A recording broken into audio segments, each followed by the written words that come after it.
Petrol, তোর দাম এতই বেড়ে গেছে যে মানুষ তোকে কিনতেই পারছে না। চল থানায় চল, তোর নামে অভিযোগ আছে।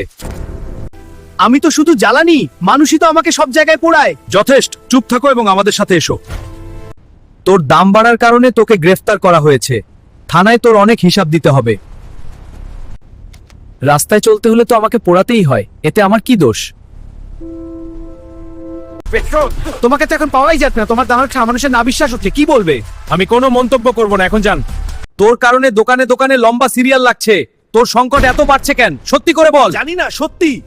তোর কারণে দোকানে দোকানে লম্বা সিরিয়াল লাগছে। তোর সংকট এত বাড়ছে কেন, সত্যি করে বল। জানি না, সত্যি। এখানে তোমার দোষ নেই। এখানে আমার কোনো দোষ নেই স্যার, আমি আর কি করব? চুপ করো। পেট্রোল, তোমার দাম এবং সংকট জনজীবন অতিষ্ঠ করে তুলেছে।